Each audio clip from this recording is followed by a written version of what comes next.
As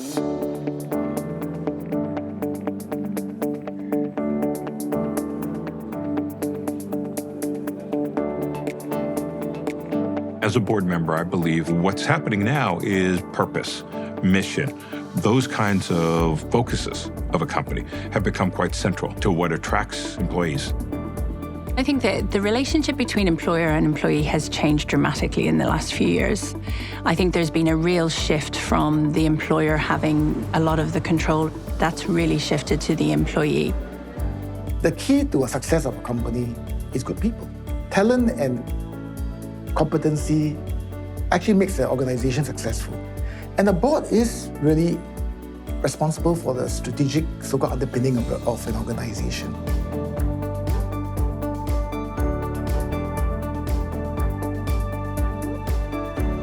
I'm a person of passion. I have a deep romance with technology, and my relationship with technology has brought me here to be a creative technologist. With the world shifting into sustainability, I think this role really encompassed what I studied as well as what I was passionate about.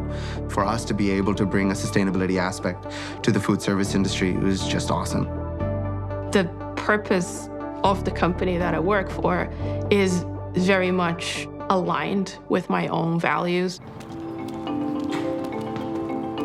I'm on the board of Pride in Tennis, helping amplify access to sport to LGBTQ+ communities. There's a term that people talk about called covering, which is people covering parts of their identity at work to fit in, and that takes effort. It takes mind space that is much better used elsewhere.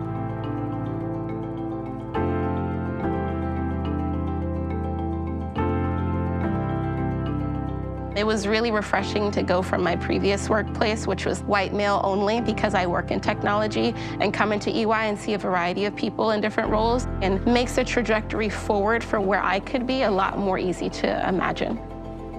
If the perfect job offer came around and that company was not committed to diversity, inclusion, and belonging, I would find it very difficult to work there. People have it backwards. People go out looking for diversity. What they need to do is reinforce what their purpose is, bring in people who authentically believe in that purpose, create an environment where they're inclusive of people who have different views of how they're going to approach that, and have a winning orientation. Authentic plus inclusive plus a talent and a winning focus is what gets you diversity. The value proposition that we're offering employees is critical to the decision that our employees make every day to stay with our organization. And that's why it's so important for boards to have that front of mind. I do lots of aerial things. I do flow arts. Physical strength and mental strength are all full circle. If I'm not in the best possible mental state, I'm not going to come up with the most innovative ideas for my customers.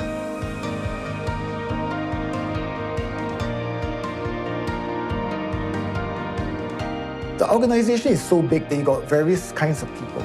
And I think the whole concept of employee value proposition and staff retention becomes quite important. Instead of giving you a prescribed set of this is what you get and this is what everybody gets, it's much more about we will give you the flexibility to choose what you want. Successful companies are going to adjust to how do you, in fact, make people feel special individually when they come into work. The right company values is the most important thing for me. And the rationale or the reason behind that is if you're working in an organization with the right values, you will continue to grow and develop. For a long time, employment has been quite transactional. And until we offer the culture and mission, people don't have reason to feel loyal to the company.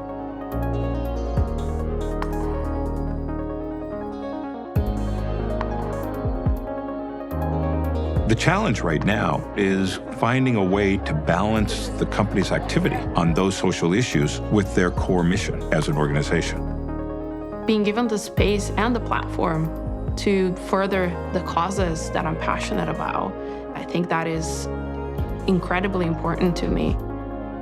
One of the things that helps us work better within the workplace is the understanding that a person is a full human. Beyond a product or something that they make or work on, they should be considered as this full being that has intentions, goals, desires, etc. The demand for skills keeps changing. It's really top of mind for me to keep my team upscaling and developing themselves.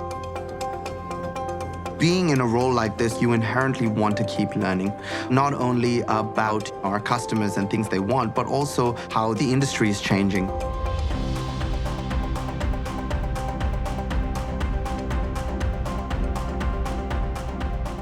If you don't keep learning and don't keep upskilling or reskilling, you tend to become irrelevant very quickly. The board has an opportunity to ensure that they're hearing about those talent issues at board level. It should be ensuring that your Chief Talent Officer is an integral part of your board.